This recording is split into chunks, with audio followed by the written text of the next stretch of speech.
Hey guys, tonight we are going to travel back to a time and place where holding your breath was a genuine survival skill. We're drifting into the heart of Victorian London, specifically the summer of 1858. The air around you is thick, almost chewy, a rich tapestry of smells that your 21st century nose is simply not equipped to handle. It's a warm, humid evening, and the city's signature perfume, a complex blend of coal smoke, horse manure, and unwashed humanity, is particularly potent. You probably wouldn't survive the water, let alone the air, but from the safety of your bed, it's just a strange, distant dream. So, before you get comfortable, take a moment to like the video and subscribe, but only if you genuinely enjoy what I do here. It's always fun to see where everyone is listening from, so feel free to drop your city and local time in the comments below. Now, dim the lights, maybe turn on a fan for that soft background hum, and let's ease into tonight's journey together. Imagine you were standing on a street corner, not far from the River Thames. The gas lamps have just begun to sputter to life, casting a hazy, golden glow on the slick cobblestones. The first thing you notice isn't a sight, but a feeling. The air is heavy, clinging to your skin like a damp wool blanket. And then comes the smell. It's not one single odor, but a symphony of them. A layered, complex miasma that tells the story of 2 million people living on top of one another. At the base, there's the ever-present scent of coal smoke, pouring from countless chimney pots, a gritty, sulfuric tang that catches in the back of your throat. This was the engine of the Industrial Revolution, the very smell of progress, and it coated every surface in a fine layer of black soot. You can feel the grit on your teeth. Beneath that, you detect the smell of the horses, thousands upon thousands of them, pulling carts, omnibuses, and hansom cabs. They are the city's horsepower, and they leave behind a staggering amount of waste on the streets every single day. The clatter of their iron-shod hoofs is a constant rhythm, but their contribution to the city's aroma is far more permanent. Now, add to this the smell of industry itself. From the local tanneries comes the sharp chemical reek of curing leather, an odor so aggressive it seems to scour the inside of your nostrils. Down the road, a brewery is venting steam, sending a yeasty, malty cloud to mingle with the rest. And everywhere there's the smell of unwashed bodies, of damp wool, of cheap gin spilling from a pub doorway, and of food being cooked over open fires, sausages, onions, and meat pies of questionable origin. It's a complete sensory overload. You might think people would just get used to it, and perhaps they did to some extent. Historians still argue whether the average Londoner was truly nose-blind to the constant assault, or if it was a source of daily unspoken misery that simply had to be endured. But these are just the surface smells, the everyday perfume of the world's largest, wealthiest city. The real problem, the one that is about to bring this metropolis to its knees, is coming from beneath your feet. It's a deeper, more sinister scent, a foul, cloying sweetness of decay. It's seeping up from the drains, from the gutters, and most of all, from the river. For centuries, Londoners had relied on cesspits, which were essentially brick-lined pits dug in the basements or backyards of their homes. When one got full, you'd hire a team of men called night soil men to come empty it, usually under the cover of darkness to minimize the public relations fallout. It was an unpleasant but vaguely functional system for a smaller city, but London wasn't a small city anymore. It had exploded, growing from 1 million to over 2 million people in the first half of the 19th century alone. There was simply no more room for cesspits, and not enough night soil men in the world to empty them all. So, in a well-intentioned but disastrously misguided move, the authorities decreed that all new homes must be connected directly to the nearest sewer. And where did the sewers go? Straight into the Thames. This decision, combined with the popularization of the newfangled flush toilet, turned London's ancient network of sewers, originally designed just to carry rainwater, into a main line for human waste.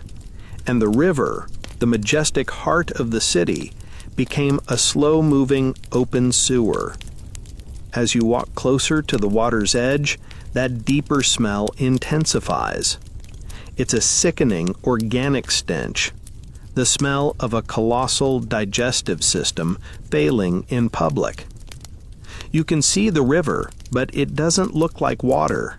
It's a thick, brown, viscous slurry, with strange things bobbing on its surface. You might even spot a tosher, one of the city's desperate poor, wading thigh-deep in the muck near the shore, sifting through the filth for lost coins, bits of metal, or anything else they could sell. It's a vision from a nightmare, but for them, it's just another Tuesday. This river, which provided much of the city's drinking water, was now its greatest shame and its most terrifying threat. And as the summer of 1858 began, a relentless heat wave would turn this simmering problem into an unbearable city-stopping crisis. That deep, gut-wrenching smell rising from the Thames isn't just an assault on your senses. To you, a person living in 1858, it is a direct and imminent threat to your life. You don't just smell it, you feel it. You believe you are breathing in your own death. This wasn't simple disgust. It was a deeply ingrained, scientifically endorsed terror based on the reigning medical theory of the day, the miasma theory. The word itself comes from the ancient Greek for pollution or bad air, and the idea was just as old. For centuries, the best medical minds believed that diseases like cholera, chlamydia, and the Black Death were caused by miasmata, poisonous, foul-smelling vapors that rose from decaying organic matter. Swamps, graveyards, garbage pits, and of course a river filled with human waste were seen as factories for this invisible poison. It's a theory that makes a sort of intuitive sense if you don't think about it too hard. Things that smell bad, like rotting food or filth, are often associated with sickness. Therefore, the smell itself must be the cause. In your world, this isn't a fringe belief. It is the absolute, unquestioned medical orthodoxy. It's taught in the finest universities and championed by the most respected public health reformers, including the formidable Florence Nightingale herself.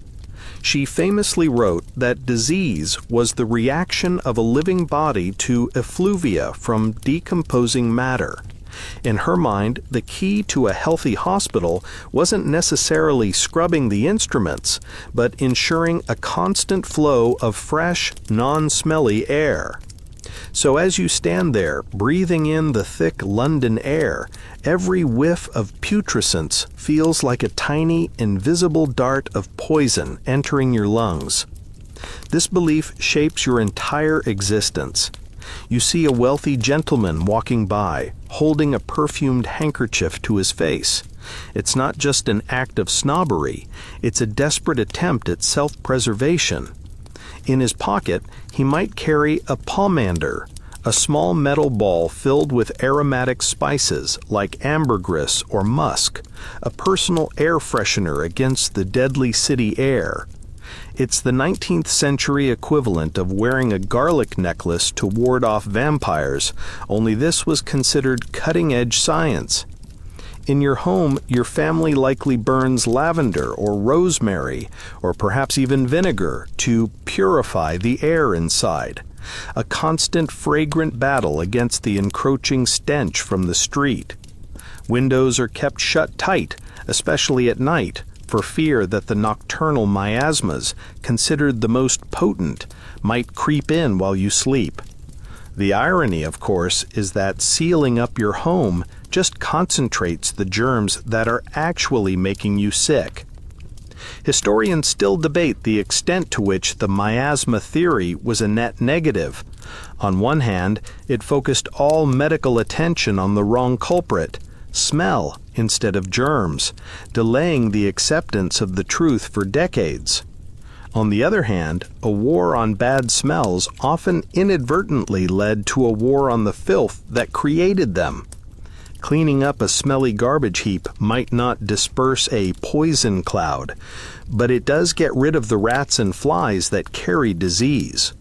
So, by fighting the wrong enemy, miasmatists sometimes stumbled into the right solutions, a bit like trying to fix a computer by dusting it and accidentally plugging in a loose cable. This focus on sanitation, ventilation, and cleanliness, driven by a flawed theory, did lead to some genuine public health improvements. But here, in the summer of 1858, the theory is mostly just a source of paralyzing fear. The language used in newspapers and official reports is apocalyptic. They speak of a pestilential vapor, a noxious effluvium, an invisible tide of death washing over the city from the river. There were even pseudo-scientific attempts to quantify it. Observers would note the way mist clung to the river at dawn, believing they were witnessing the miasma in its physical form. Some doctors even tasted the water from different parts of the Thames, noting its varying degrees of foulness as a supposed measure of its toxicity. The idea that you could diagnose a river's deadliness by its flavor is a special kind of Victorian confidence. As you look at the sluggish brown water, you don't just see a polluted river. You see a monster, exhaling a breath so foul that it can stop your heart. Every bubble that breaks the surface is, in your mind, releasing a tiny pocket of concentrated plague. This is why the heat wave that is about to settle over London is so terrifying. It's not just the discomfort of the heat and humidity. It's the fear that the sun will bake the river, cooking up an even more potent and widespread batch of deadly miasma, enough to finally overwhelm the entire city. The enemy wasn't a microscopic organism you couldn't see. It was a smell you couldn't escape. Let's turn our attention back to the source of that terrible miasma, the River Thames. To understand how it got this bad, you have to realize that this river isn't just a feature of London. For centuries, it was London. It was the city's first highway, its main source of drinking water, its power source for mills, a place for recreation, and most importantly, its only sewer. This wasn't a recent development. The Romans, when they founded Londinium, channeled their waste into the Thames. For nearly 2,000 years, the river had been swallowing the city's refuse. For most of that time, the system, while not exactly pleasant, was manageable. The river was wide and tidal, meaning twice a day, the powerful outgoing tide would act as a natural flushing mechanism, carrying the city's filth out to sea.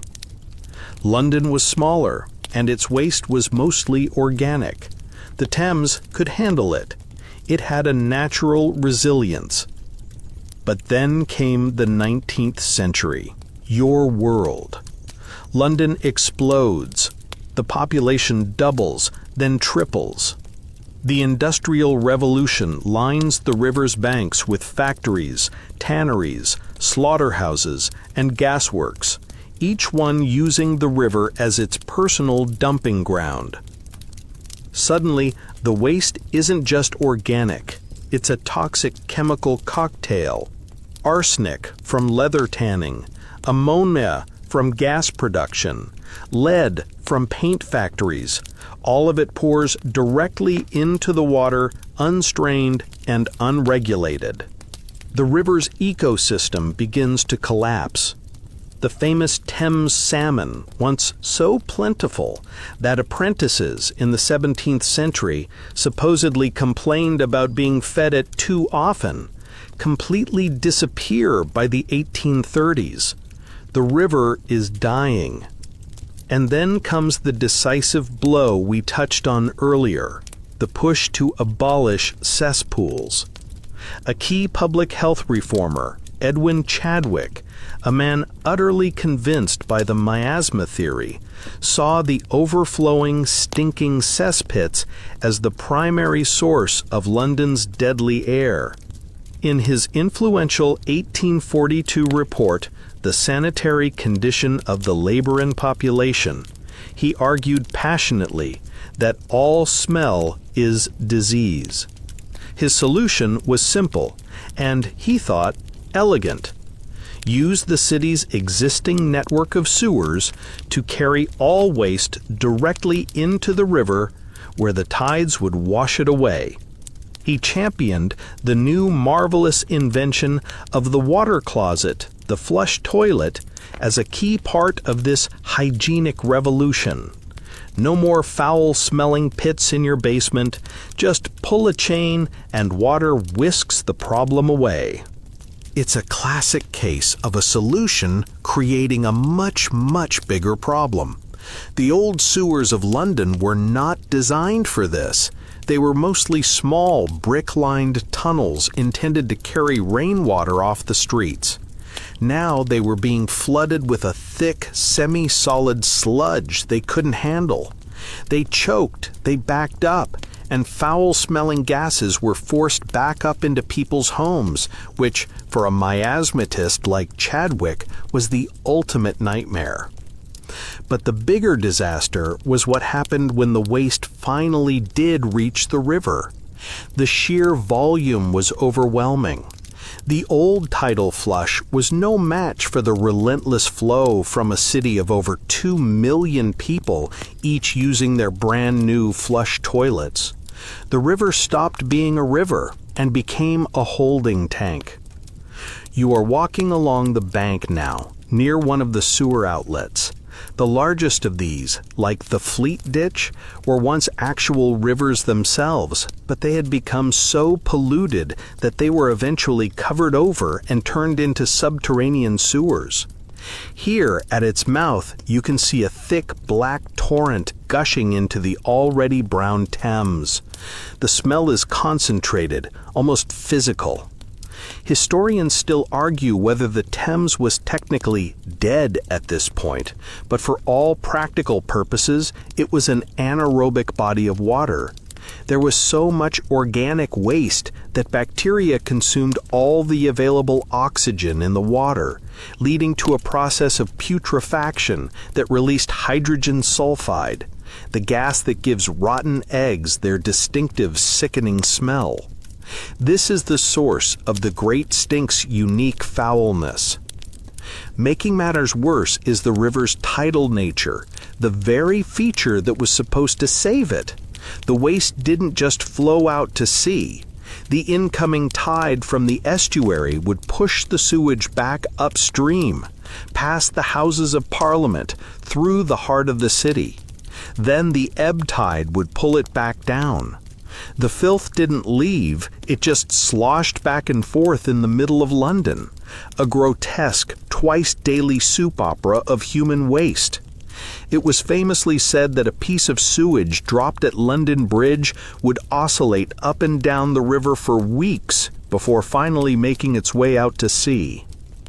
One quirky tidbit from the era is the rise of the mudlarks, often young children, who would scavenge the riverbanks at low tide. Unlike the toshers in the sewers, mudlarks searched the exposed, stinking mud for bits of coal, rope, or old iron that had fallen from ships. It was a miserable, dangerous existence, wading through a toxic landscape for pennies. Their ghostly little figures, covered head to toe in black slime, were a common sight, a living testament to the river's degradation. The Thames, once the city's pride, was now its most profound source of shame and terror. It was an open sewer, miles long and hundreds of feet wide, and in the summer of 1858 it was about to cook. Beneath the palpable fear of miasma, a more insidious and far deadlier threat was moving silently through London's population. It had no smell, no taste, and no name that people truly understood. They called it King Cholera, and unlike the theoretical threat of miasma, this killer was brutally real. Your London has already suffered through 3 massive cholera epidemics, in 1832, 1849, and again in 1854. Together, they killed over 30,000 Londoners in a horrific fashion. Cholera is a terrifyingly swift and vicious disease. One moment you could be perfectly healthy, and within hours you are struck down by violent sickness and diarrhea, leading to rapid dehydration, muscle cramps, and a bluish tint to the skin as your circulatory system collapses. Death could come in less than a day. In the grip of these epidemics, the city was a place of panic. People burned barrels of tar and vinegar in the streets, a desperate public fumigation against the dreaded miasma they believed was the cause. Special cholera hospitals were set up, but they were often seen as death houses, places to be avoided at all costs. The wealthy fled to their country estates, leaving the poor crowded into teeming slums with the worst sanitation to face the brunt of the disease. This is the mainstream historical fact of the era. Cholera was a recurring nightmare that shaped public consciousness and drove the very sanitary reforms that, ironically, worsened the pollution of the Thames. Edwin Chadwick's crusade to flush all waste into the river was a direct response to the cholera terror of the 1840s. He was trying to eliminate the cesspit miasmas, convinced he was saving the city. In this atmosphere of fear and flawed science, one man began to suspect that everyone was looking in the wrong place. His name was Dr. John Snow, a quiet, methodical anesthetist. He is a rather unassuming hero in our story. Snow didn't believe in the miasma theory. His skepticism came from simple logical observation. Why, he wondered, did cholera often seem to follow specific paths through a neighborhood, striking one house while leaving the one next door untouched? A poisonous cloud of miasma should be far more indiscriminate. And why did coal miners, who spent their days deep underground breathing the foulest air imaginable, seem to suffer from cholera far less than the general population? The theory just didn't add up. Snow had a radical, almost unthinkable idea.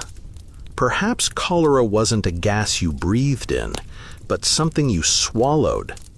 Perhaps it was a poison, a morbid matter, that was being spread through contaminated water. He first published his theory in 1849, but it was almost completely ignored by the medical establishment. They were too invested in the grand, dramatic narrative of the miasma.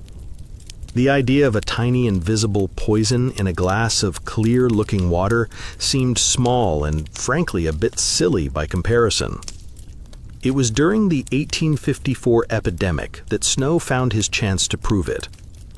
A massive cholera outbreak erupted in the Soho district, a neighborhood he knew well. It was swift and brutal, killing over 500 people in just 10 days within a few city blocks. This is where our quirky historical tidbit comes in. While the authorities were busy ordering the flushing of sewers to clear the local miasma, an act which likely made the outbreak worse, Snow began his own investigation. He went door to door, like a detective, with a map of the neighborhood. He talked to the families of the victims, recording the details of each death and marking its location on his map. A clear pattern began to emerge. The deaths were all clustered around a single public water pump on Broad Street, now Broadwick Street. He discovered that workers at a local brewery near the pump, who were given a daily allowance of beer and drank very little water, were almost completely unaffected.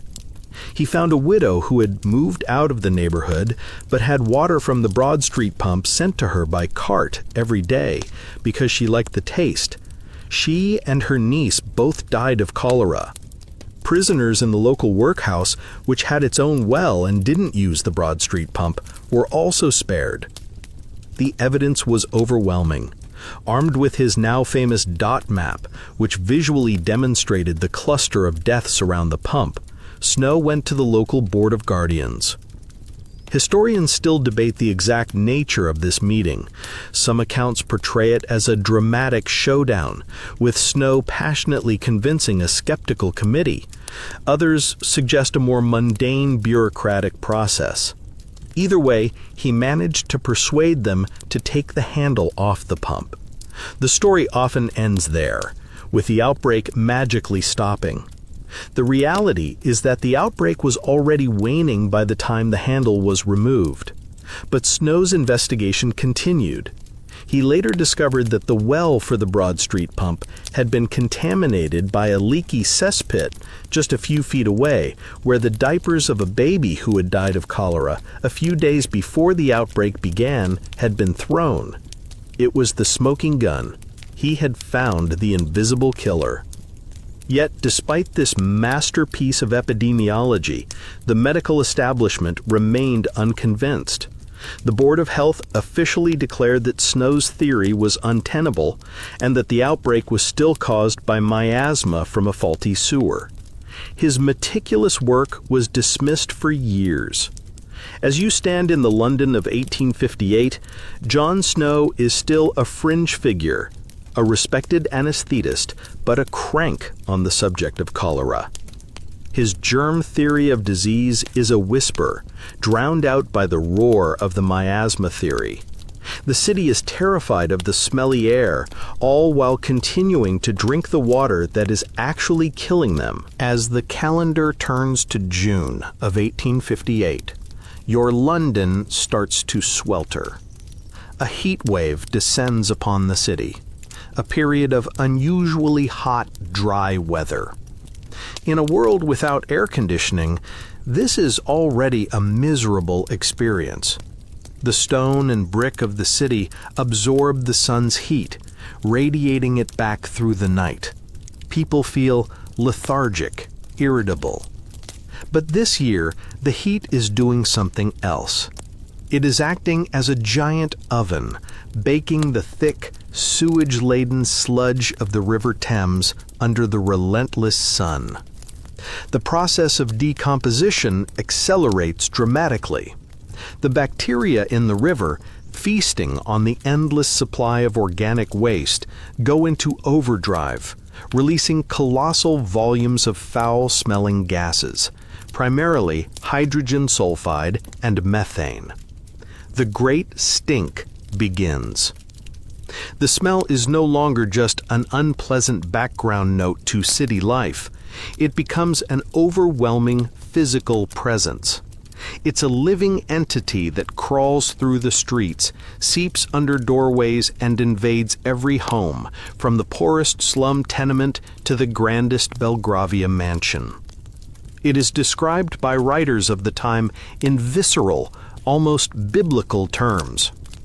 It was a pestiferous and typhus-breeding horror, an abomination, a Stygian pool reeking with ineffable and unbearable horror. One writer for the city press noted, "The smell was something that literally you could taste as well as smell. It was a thick, foul, cloying taste that stuck to the back of the throat." People walk around with cloths soaked in camphor or vinegar pressed to their faces. The sale of perfume and smelling salts skyrockets.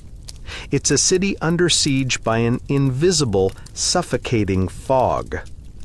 At the heart of the city, and at the heart of our story, are the Houses of Parliament, sitting right on the northern bank of the river. This is where the men who governed the British Empire, the wealthiest and most powerful nation on earth, came to work. And now their majestic workplace has become unbearable. The smell wafting in from the river is so overpowering that it brings the business of government to a grinding halt. The mainstream historical fact of this section is this very parliamentary paralysis. Politicians, who for years had debated the Thames question with little urgency, were suddenly confronted with the problem in the most personal way imaginable. They couldn't ignore it because they couldn't breathe. Imagine you are a member of Parliament during that fateful summer. You arrive for your daily session in the newly rebuilt Palace of Westminster, a grand Gothic revival masterpiece. But as you enter the committee rooms overlooking the river, the stench hits you like a physical blow. The government's first response is a classic of denial and inadequate solutions. They order that the curtains of the palace be soaked in chloride of lime, a bleaching agent with a sharp chemical smell, in a desperate attempt to mask the odor. Huge quantities of it are poured onto the curtains, the floors, anywhere they think might help. The result is a bizarre and nauseating cocktail of scent, the acrid tang of bleach layered over the deep organic foulness of the river. It helps a little, but the great stink is too powerful. It punches right through the chemical barrier. The heat continues. The stink worsens. Debates in the House of Commons are cut short as MPs begin to feel physically ill. Some even faint. The government is forced to consider abandoning Westminster altogether, perhaps relocating to Oxford or St. Albans. This is a national embarrassment. The mighty British Empire, ruler of a quarter of the world's population, is being driven from its own capital by a bad smell. This is where a quirky tidbit of the story emerges, the letters exchanged between politicians. Prime Minister Benjamin Disraeli, a man known for his wit, describes the river as a Stygian pool from which ascended a pestilential vapor. In one famous parliamentary debate, another MP, John Brady, directly informs the Speaker that by sitting with the river just yards from his chair, he is risking his life. He wasn't being dramatic. In a world that believed in miasma, this was a statement of pure fact. The river wasn't just disgusting, it was actively trying to murder them. Historians still argue about how much of the political action that followed was driven by genuine fear for public health versus the simple, selfish desire of the powerful to make their own workplace tolerable. Was it a moment of enlightened public service or the ultimate "not in my backyard" problem? The truth is likely a mixture of both. But the immediate effect was to galvanize a previously gridlocked political system. For years, various commissions had proposed dozens of different competing schemes to clean up the Thames, all of which had stalled due to cost, political infighting, and a general lack of will. But now, in the face of the great stink, the time for debate was over. The problem had to be solved, and it had to be solved now. Disraeli, despite being from the opposition party, introduces a bill, the Metropolis Local Management Amendment Act, giving the go-ahead for a massive new sewer system, and, crucially, the funds to build it. The bill, which had been languishing for years, is rushed through Parliament in a record-breaking 18 days. The Great Stink had done what decades of reports and thousands of cholera deaths could not. It had forced the hand of power. The unbearable smell finally made the invisible threat of disease impossible to ignore. A solution was coming, and it would be placed in the hands of one remarkably calm and capable man. With Parliament choking on the Great Stink, and a mandate for action finally in place, the responsibility for solving this colossal problem falls upon the shoulders of one man. His name is Joseph Bazalgette, and he is the chief engineer for the London Metropolitan Board of Works. He is, in almost every way, the perfect antidote to the chaotic, foul-smelling crisis gripping the city. Where London is messy and hysterical, Bazalgette is methodical, precise, and unflappably calm. He is not a flamboyant genius in the mold of some of his Victorian contemporaries, like Isambard Kingdom Brunel. You won't find him posing for dramatic photographs in front of his creations. Instead, he's a quiet, diligent, and deeply serious professional who combines a mastery of engineering with an incredible talent for navigating the treacherous waters of bureaucracy and politics. Imagine you are a junior draftsman in his office in the late 1850s. The office itself is an oasis of order. Maps are neatly rolled, instruments are polished, and ledgers are filled with immaculate handwriting. At the center of it all is Bazalgette. He is in his late 30s, a handsome man with a prominent forehead, sharp eyes, and a neatly trimmed beard. He speaks in a measured, confident tone, never raising his voice. He has a reputation for being a demanding boss, a stickler for detail, who will check and recheck every calculation.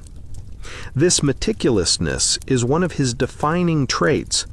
He once famously said, "The works must be constructed so that they will not only be sufficient for the present, but for the future wants of the metropolis." This foresight is perhaps his greatest gift. He isn't just trying to solve the problem of 1858. He is planning for a London of the distant future. Bazalgette was not a newcomer to the problem. He had been working on plans for a new sewer system for years, submitting various proposals that had been repeatedly rejected or altered by a dizzying array of competing committees and government bodies. He had endured endless political meddling and bureaucratic obstruction. One of his early plans was even derided in the press as the most monstrous and expensive job of all time. He had to fight against rival engineers promoting their own schemes, and against politicians who balked at the astronomical cost of his vision. This period of frustration is a key part of his story. It forged in him a kind of patient resilience. He knew his plan was the right one, and he was prepared to wait, refining his calculations and strengthening his arguments until the moment was right. The Great Stink was that moment. It silenced his critics and swept away the political obstacles. Suddenly, the plan that had been dismissed as too expensive was now hailed as the city's only salvation. One of the mainstream historical facts about Bazalgette is his incredible work ethic. During the peak of the project, he was known to work almost around the clock, overseeing every aspect of the design and construction. He was a hands-on manager, frequently visiting the work sites to inspect the progress and solve problems on the spot. But he was also a master delegator, surrounded by a team of talented young engineers whom he trusted and mentored. His leadership style was one of quiet authority, based on his undeniable competence. People followed his lead because they knew he was the smartest person in the room. Now, for a quirky tidbit that reveals the man behind the engineer. Joseph Bazalgette came from a family of French Huguenot immigrants, a background that perhaps contributed to his outsider's perspective and his relentless drive to prove himself. More surprisingly, early in his career, while working on railway projects, he suffered a complete nervous breakdown from overwork. He was forced to take a year off to recover. This experience seems to have taught him a valuable lesson about his own limits. The man who took on the great stink was not a reckless workaholic, but a man who had learned the importance of sustainable effort and careful planning. He understood that this project would be a marathon, not a sprint, and he paced himself accordingly. This earlier brush with burnout made him the calm, steady hand the city so desperately needed. Historians still debate the degree to which Bazalgette understood the true nature of the problem he was solving. He was, like almost all his contemporaries, a believer in the miasma theory. His stated goal was to get the foul-smelling sewage out of the city as quickly as possible, to prevent it from generating deadly miasmas. He wasn't consciously fighting waterborne bacteria. He was fighting a bad smell. The language in his own reports speaks of intercepting the sewage so that its products may be prevented from contaminating the atmosphere of the metropolis. He built his system to cure a disease of the air. The fact that he would accidentally cure a disease of the water is one of history's most fortunate and consequential mistakes. As you watch him poring over his maps, you see a man driven by a flawed theory but guided by brilliant engineering. He may have misunderstood the enemy, but he was about to design the perfect weapon to defeat it anyway. His vision was a network of underground rivers, a hidden circulatory system that would save the city from itself. Now let's step back into that quiet, orderly office and look over Joseph Bazalgette's shoulder at the maps spread across his desk. What you see is a plan of staggering ambition, a vision for reshaping the very foundations of London. It is a solution so elegant in its core concept that it seems almost obvious in retrospect, but at the time it was a revolutionary piece of civil engineering. The plan was not to replace the city's existing 100 miles of chaotic, often ancient sewers. That would have been impossibly expensive and disruptive. Instead, Bazalgette's genius was to incorporate them into a much larger, more intelligent system. He would build a brand new network of massive interceptor sewers running parallel to the River Thames. Think of it like this: the existing local sewers, which ran downhill from the streets to the river, were like the small streams and tributaries of a river system. Bazalgette's plan was to build a series of enormous man-made rivers, the interceptors, that would cut across the paths of these smaller sewers just before they reached the Thames. These new tunnels would catch, or intercept, the sewage-laden flow from the old sewers and instead of letting it spill into the river, would channel it eastward, far out of the city. It was a simple, brilliant idea. Don't block the old drains, just divert them. His system would be a hidden mirror of the Thames itself, a subterranean river of waste flowing alongside the cleansing river of water. The sheer scale of the project is breathtaking. There would be 3 main interceptors on the more populous north side of the Thames and 2 on the south side. They would be arranged at different levels: a high-level sewer to catch the waste from hilly areas like Hampstead, a middle-level sewer for areas further in, and a low-level sewer running right alongside the river to serve the lowest-lying parts of the city. This tiered design was crucial. Bazalgette was a master of using gravity. By carefully calculating the gradient of the tunnels, he could let the force of gravity do most of the work, pulling the flow eastward. The required slope was incredibly precise, a fall of just 2 feet for every mile of tunnel. This was enough to keep the sewage moving at a steady pace of about 1.5 miles per hour. Fast enough to prevent solids from settling and creating blockages, but not so fast that it would cause excessive wear on the brickwork. It was a delicate, citywide balancing act. One of the mainstream historical facts of the design is Bazalgette's famous foresight in determining the size of the tunnels.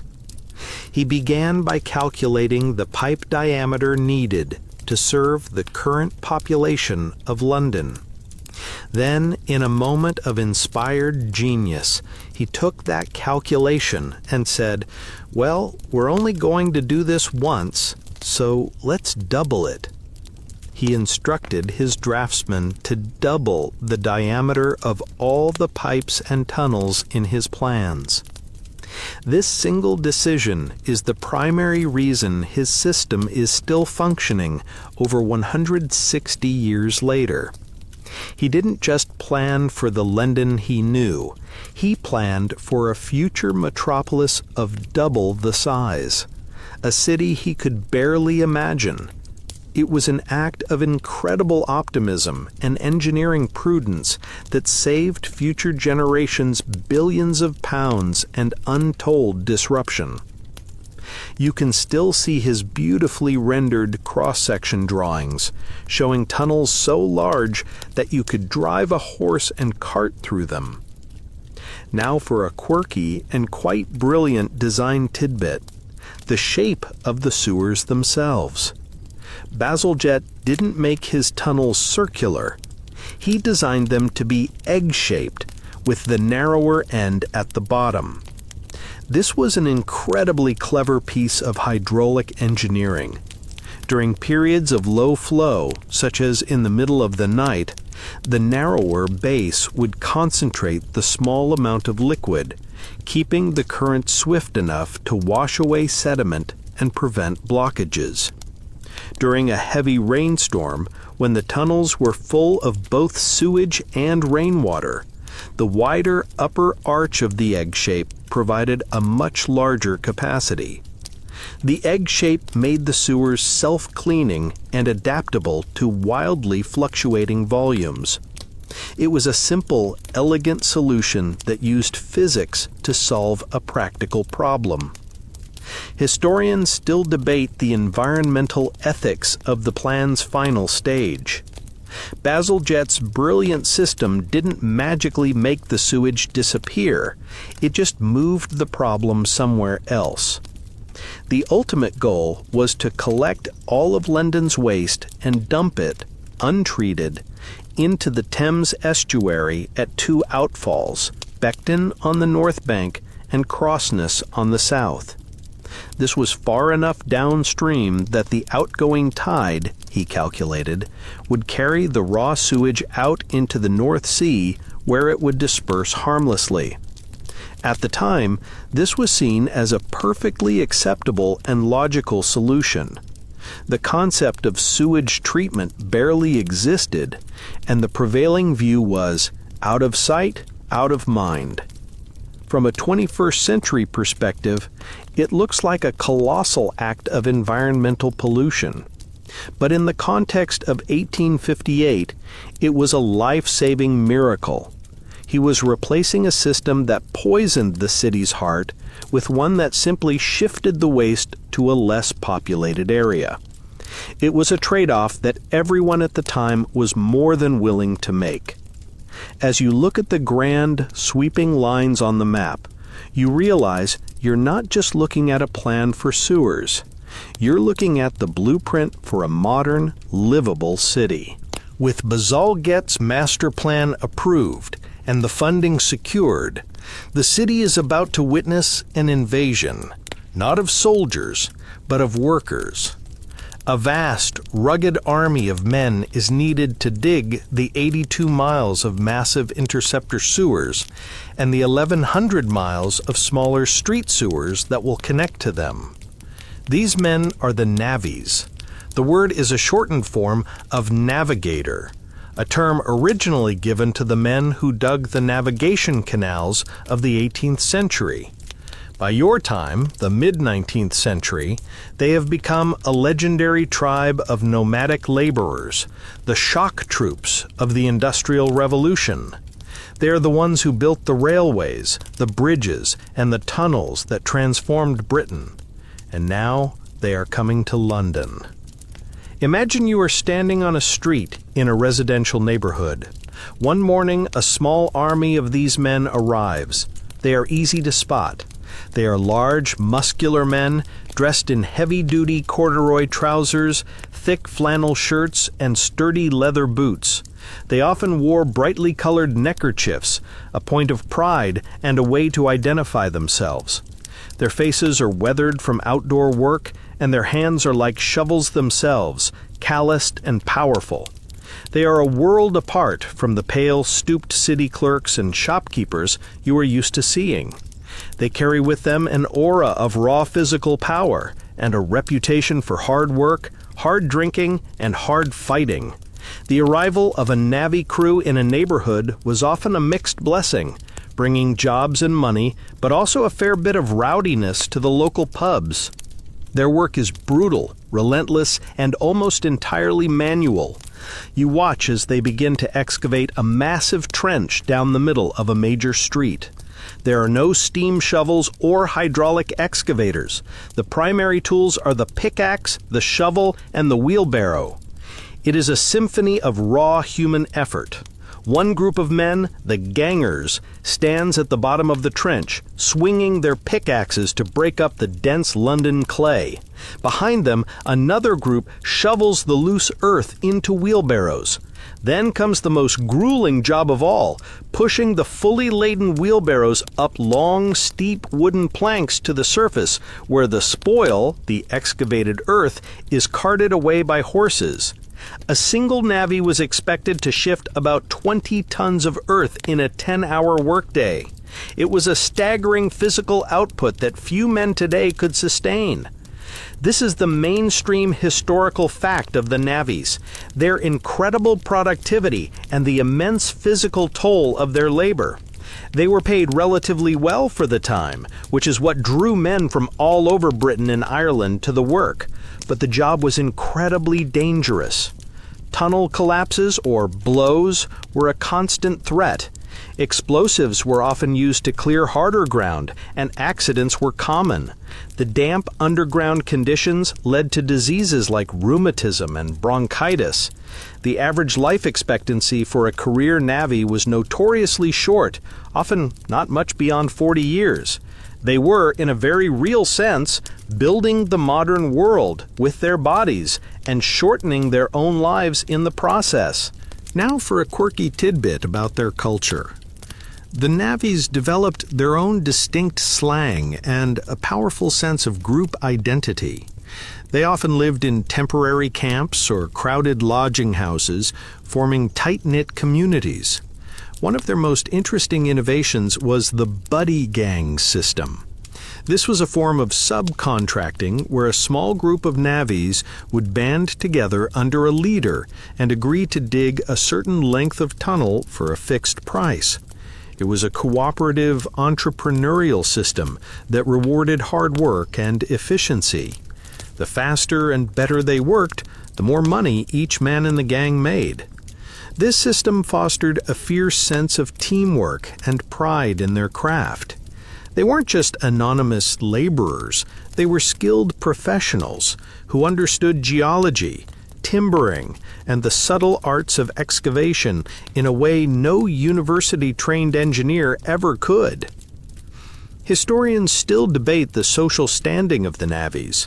Were they a respected class of skilled laborers, or were they a feared and marginalized underclass? The answer is complicated. To engineers like Basil Jett, they were indispensable. To the middle-class residents whose streets they were tearing up, they were often seen as a rough, disruptive, and even dangerous presence. Newspaper accounts from the time often portray them as drunken, brawling savages, but there is also a clear sense of grudging respect for their strength and their ability to get the most difficult jobs done. They occupied a strange space in the rigid Victorian social hierarchy, looked down upon for their rough manners, but admired for the monumental structures they created. As you watch them work, covered in mud and sweat, you see the human engine that is powering this sanitary revolution. Every brick in Basil Jett's grand design would be laid by their hands, deep beneath the city streets, in a world of darkness, damp, and constant danger. They are the forgotten heroes of our story, the men whose muscle turned a brilliant idea into a physical reality. The work of the navvies is not just a matter of brute force. It is a battle against the city itself. Digging these enormous tunnels beneath one of the world's most densely populated areas is an engineering challenge of epic proportions. You are now standing at the edge of a massive construction site, looking down into a deep, timber-shored trench. The logistical complexity is mind-boggling. Every spoonful of clay they excavate has to be hauled out, and every single brick, bag of cement, and piece of timber has to be brought in, all while the city of 2.5 million people continues to thrum and clatter around you. Streets are closed, traffic is diverted, and the noise of construction is relentless. London in the 1860s is a city being torn apart so it can be put back together again in a healthier configuration. One of the first and greatest challenges is simply navigating the subterranean labyrinth that already exists beneath London's streets. This isn't virgin soil. It's a tangled web of water mains, gas pipes, and the existing, often uncharted, sewers from Roman, medieval, and Georgian times. The navvies are constantly breaking into these older structures. Sometimes they unearth a crumbling Roman sewer, its tiles still intact after 1,500 years. Other times they might hit a plague pit, a mass grave from the Black Death or the Great Plague of 1665, releasing a stench that, to their miasma-believing minds, is terrifyingly potent. The project becomes a kind of accidental archaeology, peeling back the layers of the city's history. Basil Jett's engineers have to be incredibly agile, constantly redrawing their plans on the fly to accommodate these unexpected obstacles. The mainstream historical fact of this section is the invention and use of a new type of building material, Portland cement. The tunnels had to be incredibly strong to withstand the immense pressure from the earth above and the corrosive properties of the sewage within. The traditional lime mortar used for bricklaying for centuries was not strong enough and would quickly degrade.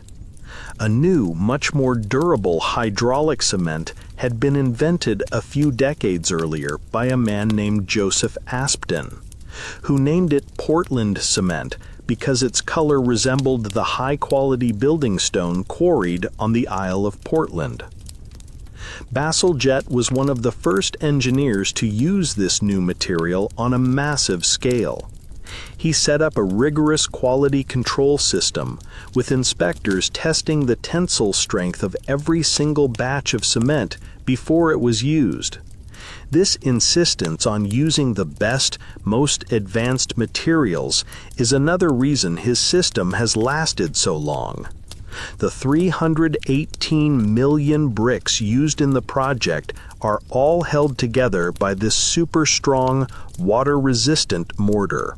Now for a quirky engineering challenge they had to solve: crossing London's other, smaller rivers. The new interceptor sewers had to run in a straight, gently sloping line, but the landscape above was not flat. It was crisscrossed by London's lost rivers, like the Fleet, the Tyburn, and the Westburn, which had long since been covered over and turned into large sewers themselves.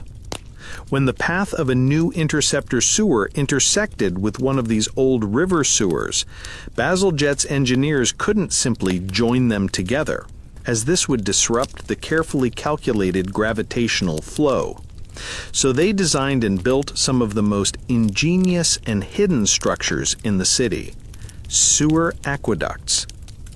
A prime example is where the middle-level sewer crosses the path of the old Fleet sewer near Farringdon. The engineers built a massive iron tube, like a giant water pipe, to carry the Fleet over the top of the new sewer tunnel. It's a hidden underground bridge, a river crossing a river, a structure that millions of Londoners have walked over without ever knowing it exists. Historians still debate the true human cost of these construction methods. While Bazalgette was a meticulous planner, the safety standards of the 19th century were, to put it mildly, not what they are today. Records of accidents and fatalities are incomplete, but it's clear that many navvies were killed or seriously injured during the construction. The work was particularly dangerous when tunneling through loose, waterlogged gravel deposits instead of the stable London clay. The technique they used was called cut and cover for the shallower trenches: dig a trench, build the brick tunnel, and then cover it back over. But for the deeper sections, they had to engage in true tunneling, a far riskier proposition. This is where the skill of the timberman was crucial, building temporary wooden frames to support the tunnel roof just a few feet behind the diggers. A miscalculation or a patch of bad ground could lead to an instant and deadly collapse.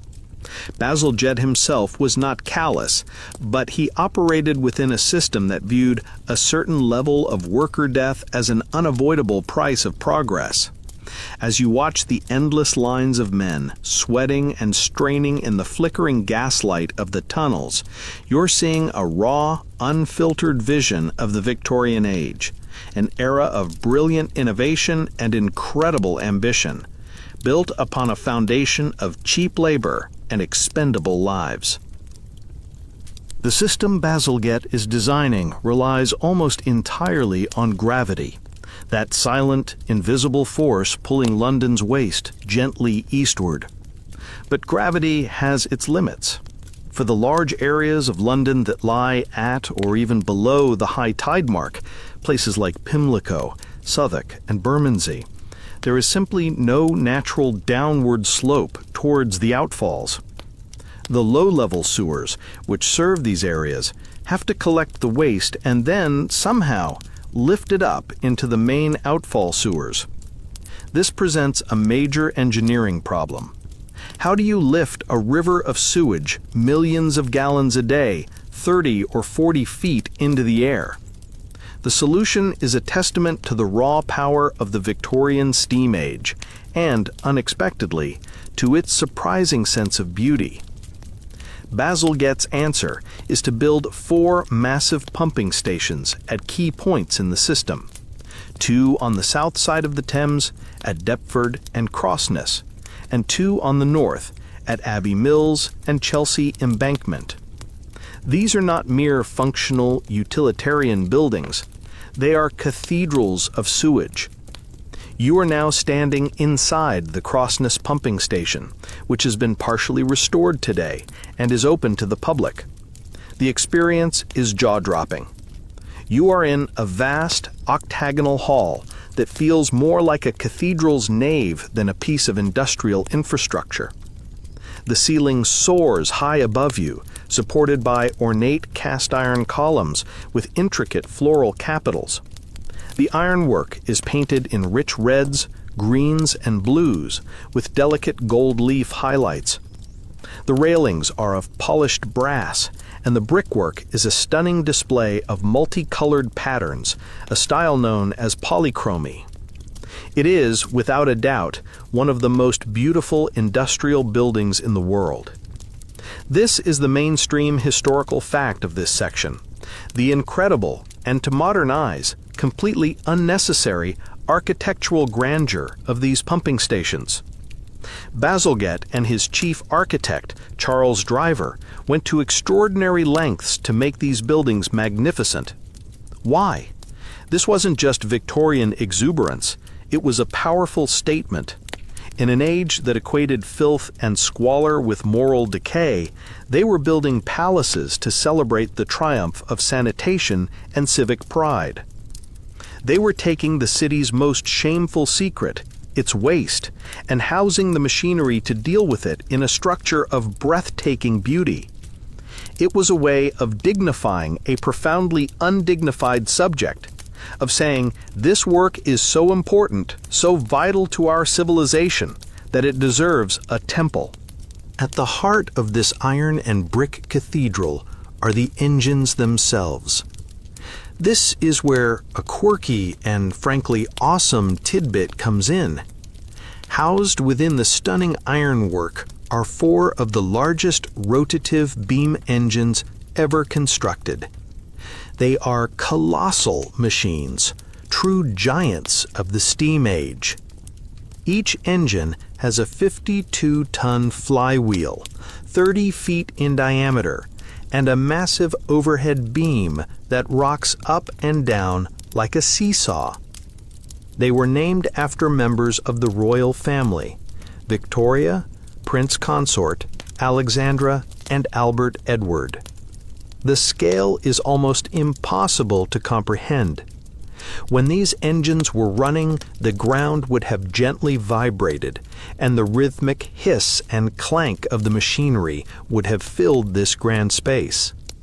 Their job was to power enormous pumps, which would lift over 6 tons of sewage with every single stroke, raising it from the low-level sewer up into the main outfall tunnel that would then carry it, by gravity, the rest of the way to the Thames estuary. Historians still debate the motivations behind this sewage sublime architecture. Was it a genuine expression of civic pride, or was it a form of engineering propaganda? By making the visible parts of the system so beautiful and impressive, the Metropolitan Board of Works was justifying the colossal expense of the project to the public and showcasing the prowess of British engineering to the world. It was a way of creating landmarks that would inspire awe and confidence. These buildings were a physical manifestation of the Victorian belief that technology, science, and industry could solve any problem and create a better, cleaner, more ordered world. They were monuments to the taming of chaos. You walk around the upper gallery of the engine house, looking down at the silent, majestic machines. You can run your hand along the cool, ornate ironwork, a pattern of interlaced plants and flowers. It is so utterly over the top, so wonderfully and defiantly beautiful. The men who operated these engines were highly skilled technicians, dressed in clean overalls, constantly polishing the brass fittings and oiling the gleaming machinery. It was a far cry from the muddy, dangerous world of the navvies in the tunnels below. This was the clean, respectable public face of the great sewer system. These pumping stations were the powerful, beating hearts of Bazalgette's new subterranean network, lifting the city's filth with a grace and grandeur that seems almost comical, but is also deeply moving. They are a perfect monument to the Victorian mind, obsessed with order, powered by steam, and hiding a profound anxiety about dirt and decay beneath a stunningly beautiful surface. The journey of the waste is nearing its end.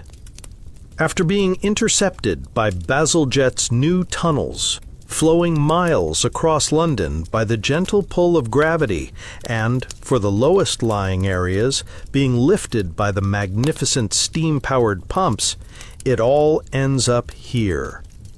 You are standing on the remote, marshy banks of the Thames estuary, miles east of the city centre.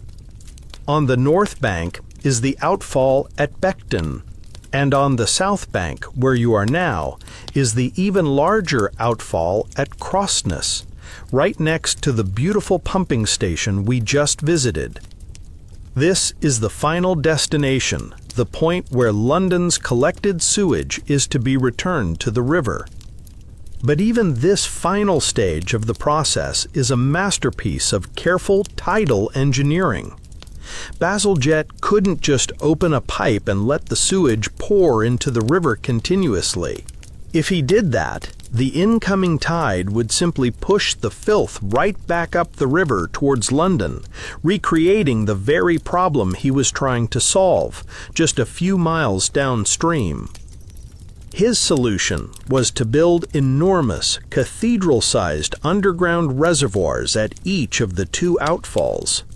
The reservoir at Crossness, for example, covered an area of 6.5 acres. That's about the size of 5 football fields, and could hold 25 million gallons of sewage. It was a vast, subterranean brick-vaulted cavern, an unseen wonder of the Victorian world. The purpose of this reservoir was to act as a giant holding tank. The sewage flowing from London would pour into this underground lake and be stored there for several hours. This is the mainstream historical fact of this part of the system. The operation was timed precisely to the rhythm of the ocean. The outlet valves of the reservoir were only opened for a 2-hour window at the very beginning of the ebb tide. You are standing by the outfall structure, a formidable brick and granite edifice. Inside, a team of engineers is watching the tide levels carefully. When the tide turns and begins to flow powerfully out to sea, they give the signal. Huge iron penstock gates are slowly winched open, and the contents of the reservoir are released into the main channel of the Thames in a massive, controlled burst. Bazalgette's calculation was that this powerful outgoing tide would carry the plume of sewage far out into the North Sea, where it would disperse and be rendered harmless by the vastness of the ocean. The system was designed to work in harmony with the natural forces of the planet, a kind of hydraulic jujitsu. Now for a quirky engineering challenge they had to solve: crossing London's other, smaller rivers. The new interceptor sewers had to run in a straight, gently sloping line, but the landscape above was not flat. It was crisscrossed by London's lost rivers, like the Fleet, the Tyburn, and the Westburn, which had long since been covered over and turned into large sewers themselves. When the path of a new interceptor sewer intersected with one of these old river sewers, Balzaget's engineers couldn't simply join them together, as this would disrupt the carefully calculated gravitational flow. So they designed and built some of the most ingenious and hidden structures in the city, sewer aqueducts. A prime example is where the middle-level sewer crosses the path of the old Fleet sewer near Farringdon. The engineers built a massive iron tube, like a giant water pipe, to carry the Fleet over the top of the new sewer tunnel. It's a hidden underground bridge, a river crossing a river, a structure that millions of Londoners have walked over without ever knowing it exists. Historians still debate the true human cost of these construction methods. While Balzaget was a meticulous planner, the safety standards of the 19th century were, to put it mildly, not what they are today. Records of accidents and fatalities are incomplete, but it's clear that many navvies were killed or seriously injured during the construction. The work was particularly dangerous when tunneling through loose, waterlogged gravel deposits instead of the stable London clay. The technique they used was called cut and cover for the shallower trenches: dig a trench, build the brick tunnel, and then cover it back over. But for the deeper sections, they had to engage in true tunneling, a far riskier proposition. This is where the skill of the timberman was crucial, building temporary wooden frames to support the tunnel roof just a few feet behind the diggers. A miscalculation or a patch of bad ground could lead to an instant and deadly collapse.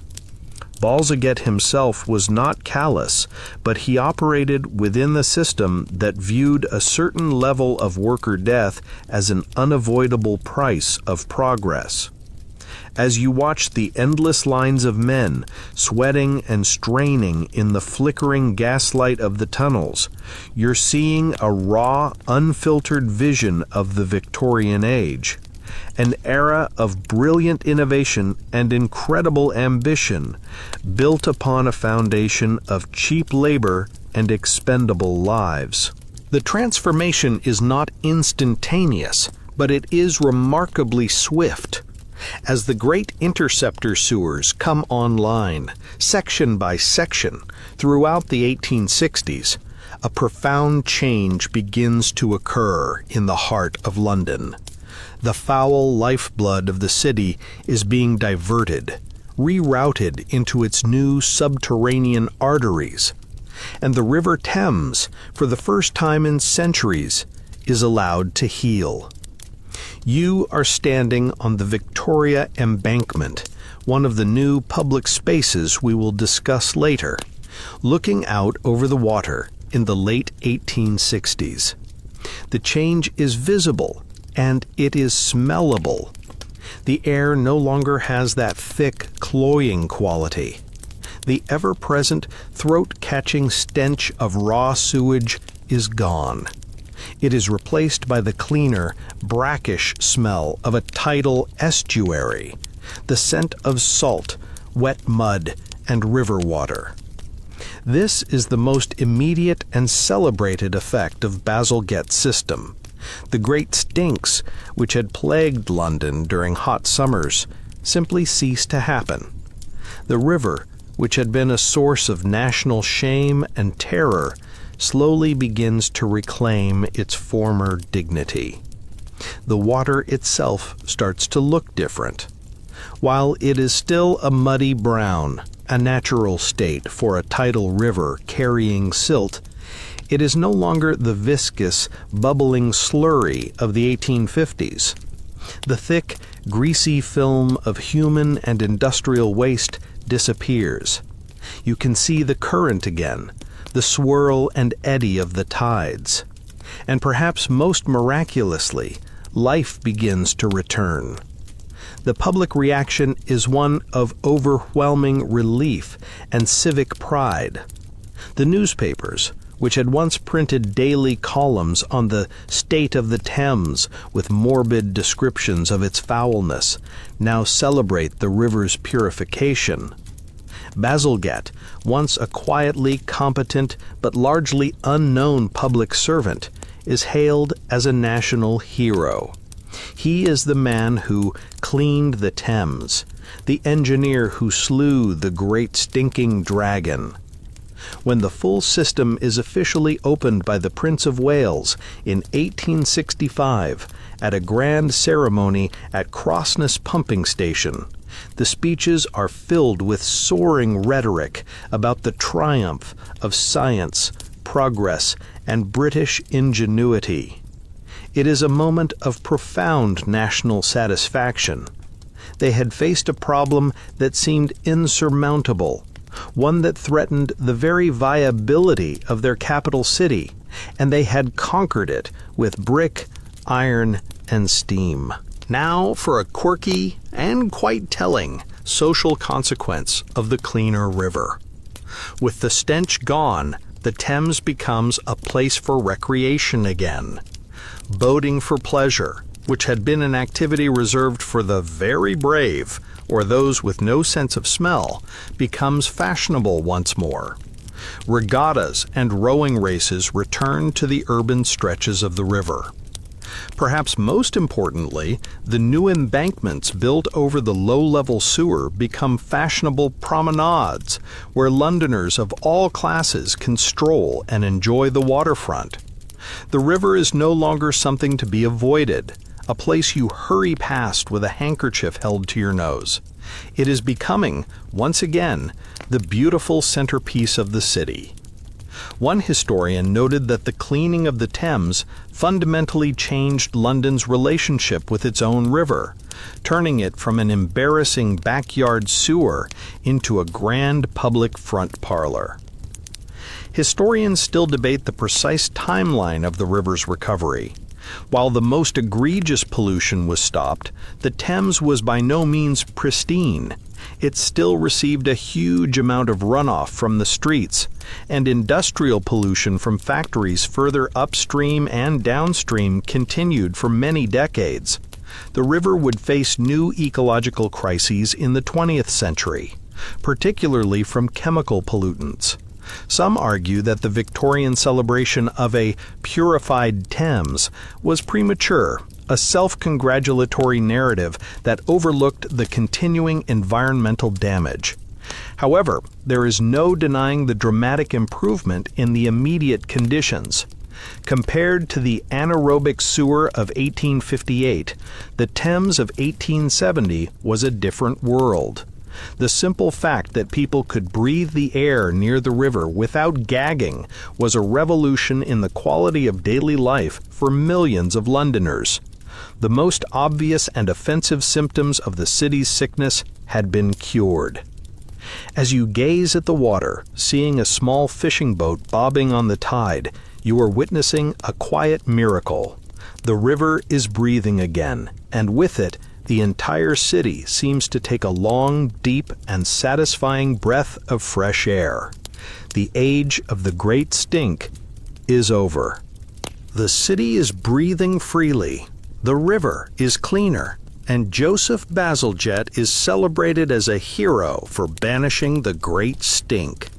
By every measure the Victorians used, the project is an unqualified, triumphant success. But the sewer system's greatest achievement was almost entirely accidental. It was a victory over an enemy that Bazalgette and his fellow miasmatists didn't even know they were fighting. Remember Dr. John Snow and his lonely, ignored theory that cholera was spread not by foul air, but by contaminated water? As the new sewer system began to operate, his controversial ideas were about to be vindicated on a massive and city-wide scale. The great unintended consequence of the new sewers was the conquest of cholera. Let's trace the connection. The old system, a chaotic mix of overflowing cesspits and leaky local sewers, meant that human waste was constantly seeping into the ground beneath the city. This is a critical point. The shallow wells and public pumps from which a huge portion of London's population got their drinking water were drawing from this same contaminated ground. The water might look clear, but it was often a toxic soup of bacteria. The Broad Street pump, which Snow had identified as the source of the 1854 Soho outbreak, was a perfect example of this deadly, invisible connection between sewage and drinking water. Bazalgette's new system changed everything. By intercepting the sewage before it could saturate the ground and whisking it away in sealed, deep-level tunnels, he was inadvertently sanitizing London's water table. He was cutting the primary transmission route for waterborne diseases like cholera and typhoid fever. The mainstream historical fact here is the dramatic decline in death rates from these diseases after the sewers became operational. The evidence is stark and undeniable. London had suffered a major cholera epidemic roughly every 10 years since the 1930s. Another one was statistically due in the mid-1960s. And in 1866 it arrived. Cholera broke out in a small isolated section of London's East End. Crucially, this was one of the few areas of the city that had not yet been connected to Bazalgette's new system. Over 5,000 people died in that localized outbreak, a tragic but scientifically powerful event. It acted as a grim control group in a massive public health experiment. In the parts of London with the new sewers, cholera was almost non-existent. In the one part without them, it was as deadly as ever. The connection was impossible to ignore. This event finally broke the back of the miasma theory. The evidence was too strong. Dr. Snow had been right all along. Now for a quirky and somewhat tragic tidbit. John Snow himself never lived to see his theories so spectacularly proven. He had died in 1858, the very year of the Great Stink, from a stroke at the age of just 45. He died in relative obscurity, his groundbreaking work still largely dismissed by the medical establishment.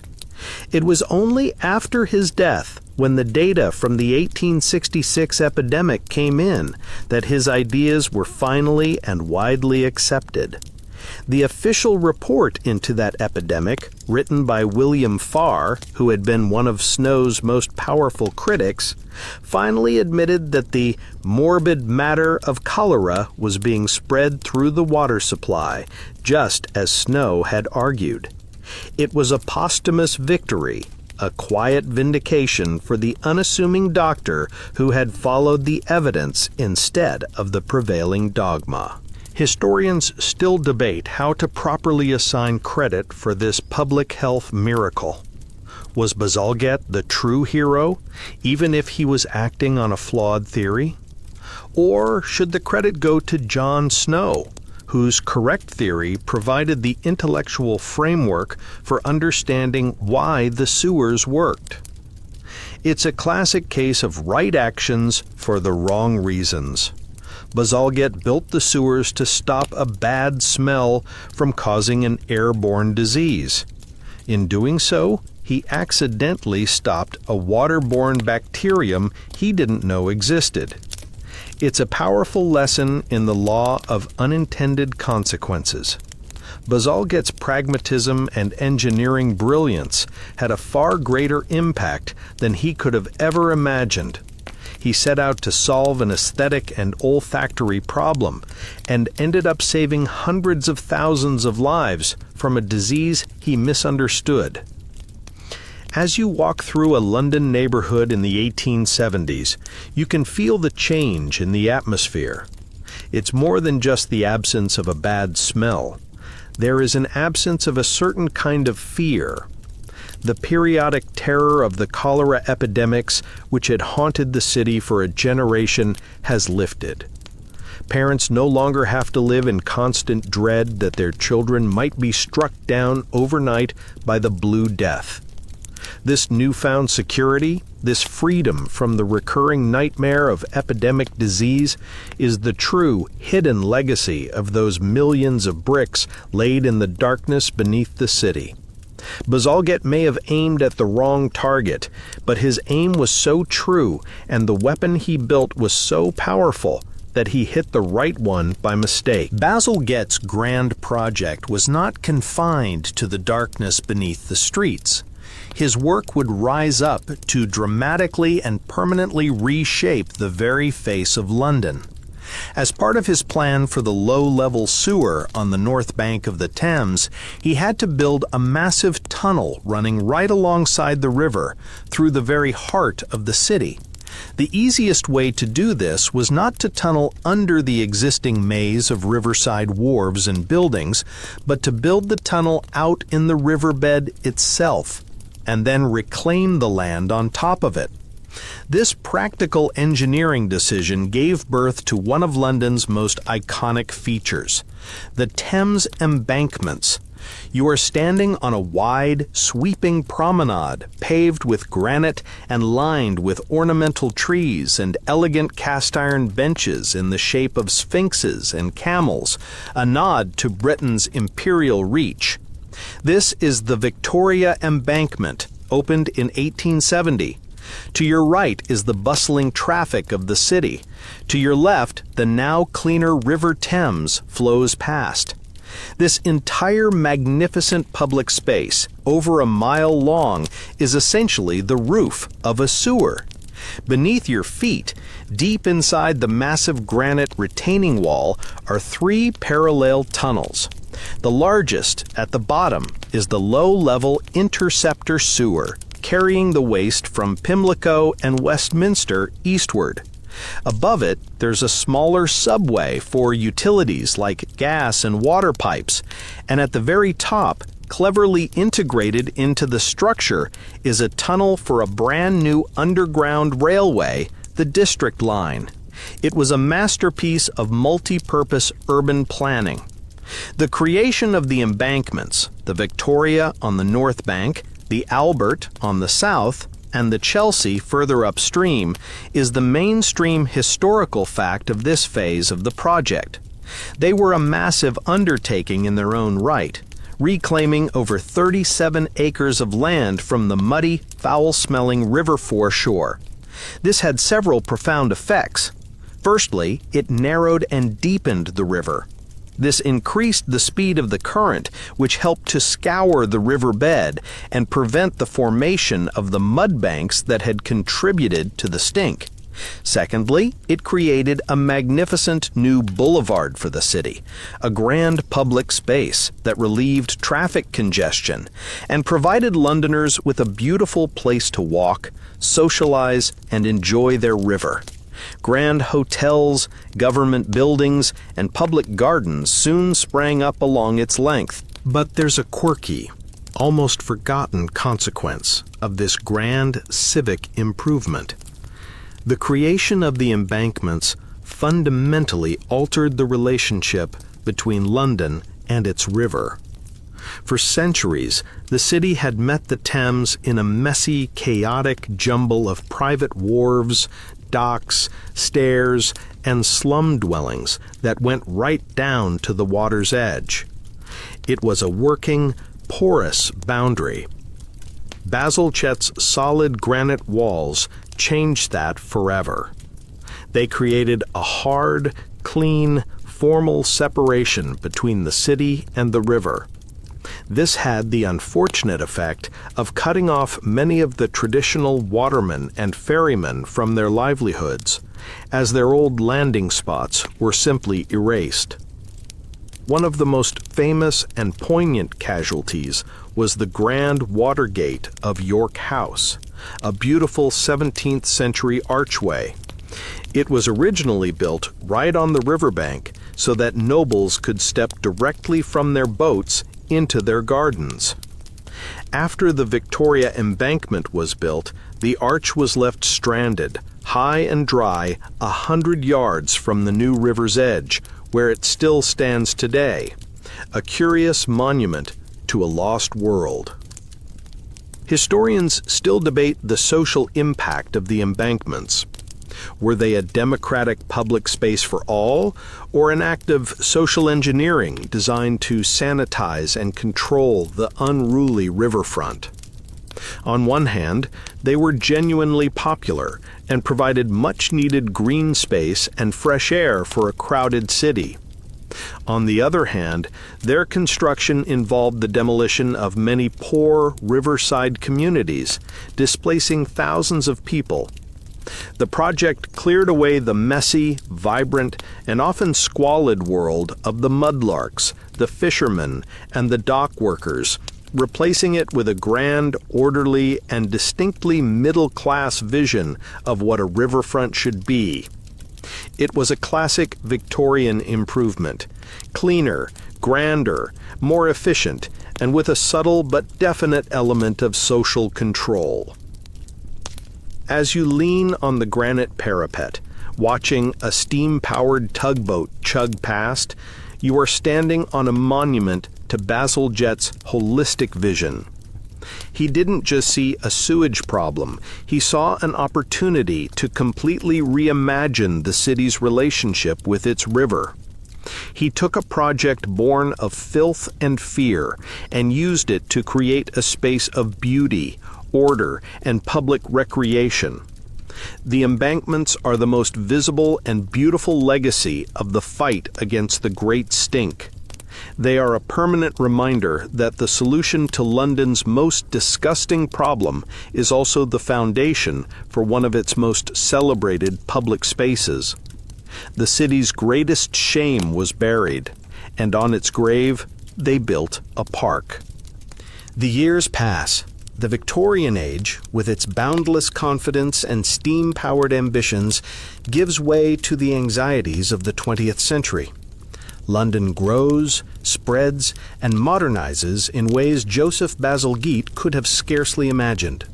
Yet, deep beneath the city, his creation endures.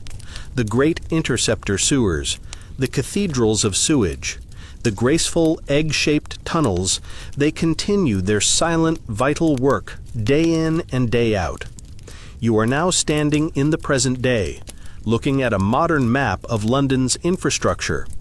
Superimposed on the tangle of underground lines, fiber optic cables, and utility tunnels, you can still trace the grand, sweeping lines of Bazalgette's original system. It is the deep, foundational skeleton upon which the modern city is built. The incredible longevity of the system is the final and perhaps most impressive mainstream historical fact of our story. Bazalgette's decision to double the size of the tunnels, his insistence on using the highest quality materials like Portland cement, and the sheer brilliance of his gravitational design have allowed the system to function effectively for over 160 years. It has survived the Blitz, the explosive growth of the suburbs, and the advent of the skyscraper. While it has been expanded and upgraded over the decades, the core of the network, the great interceptor sewers, is still the same one laid by the hands of those navvies in the 1860s. It is arguably the single most important and durable piece of infrastructure in London's history. Without it, the modern megacity of nearly 9 million people simply could not exist. However, the shadow of this Victorian giant also presents modern London with a colossal challenge. Bazalgette's system was designed for a city of 4 million people. Today, more than double that number rely on it. The system is overloaded. This leads to a quirky and unpleasant modern problem. The sewers were designed with emergency storm overflows, allowing excess rainwater and sewage to discharge directly into the Thames during heavy storms to prevent it from backing up into streets and homes. In Bazalgette's time, this might have happened a few times a year. Today, with the vast increase in population and the paving over of green spaces which reduces natural drainage, these overflows happen dozens of times a year, sometimes even with light rainfall. Tens of millions of tons of raw sewage are discharged into the Thames annually. In a strange, ironic twist of history, the river is once again facing a serious pollution problem. Not because the old system has failed, but because it has become a victim of its own success and the city's relentless growth. Historians and engineers now debate the future of London's sanitation. How do you replace or supplement a system that is so deeply embedded in the fabric of the city? The answer, currently under construction, is a project that is a direct spiritual successor to Bazalgette's own grand vision. It is a new, even deeper sewer tunnel called the Thames Tideway Tunnel, or the Super Sewer. It is a massive 15-mile-long tunnel, wide enough to fit 3 double-decker buses side by side, being dug far beneath Bazalgette's own tunnels. Its sole purpose is to intercept the sewage from the 34 most polluting storm overflows and carry it to the treatment works at Beckton. It is, in essence, an interceptor for the interceptors. It's a 21st century solution that follows the exact same engineering logic Bazalgette pioneered in the 19th century. The ghost of the quiet engineer still guides the hands of those who build beneath London. As our journey comes to a close, we reflect on the sheer scale of the achievement. Joseph Bazalgette and his army of navvies didn't just build a sewer, they built the foundation for the modern metropolis. They defeated cholera, banished the Great Stink, created the iconic embankments, and gave London the room it needed to breathe and grow. They took a city that was literally choking on its own success and gave it a future. It is a hidden masterpiece, a vast, functional work of art that most Londoners will never see, but upon which their entire daily lives depend. It is a quiet, steady monument to the power of careful planning, rational thought, and the audacious belief that even the most overwhelming problems can be solved with enough bricks, ingenuity, and quiet determination. And so, as the city above you prepares to sleep, the silent rivers beneath your feet continue their ceaseless, gentle flow. The system carries away the remnants of the day, a hidden, constant guardian of the city's health. The work is never truly done, but the foundation laid by that quiet Victorian giant remains strong, a steady presence in the deep, dark soil. The memory of the Great Stink has faded into a distant, almost unbelievable story, a testament to a time when a bad smell could bring an empire to its knees, and a calm engineer with a brilliant plan could, quite literally, save a city from itself. The air is clear, the water is cleaner, and deep in the earth, the legacy of Joseph Bazalgette flows on, a quiet and constant reassurance that order can, and did, emerge from the most profound chaos. Tonight, we've walked the foul-smelling streets of a city in crisis and descended into the dark, damp tunnels that became its salvation. We've seen how a problem so overwhelming it could paralyze a government was solved not with panic, but with patience, precision, and an extraordinary vision for the future. Joseph Bazalgette's great sewers are more than just a feat of engineering. They are a quiet story of hope, a reminder that even the most daunting challenges can be overcome with careful thought and steady effort. As this story fades, perhaps you can imagine that sense of profound relief, the simple, quiet joy of breathing fresh, clean air by a river that is finally healing. Let that feeling of a problem solved, of a crisis averted, settle over you now. Let the gentle, constant, and invisible flow of those subterranean rivers become a soft, lulling rhythm in the back of your mind. There is no more chaos, no more stench, only the steady, predictable hum of a system working perfectly in the darkness. Allow your own thoughts to flow away just as easily, drifting downstream into a place of quiet and rest. There is nothing more for you to solve tonight. The work is done. All that is left is to drift peacefully and to sleep deeply.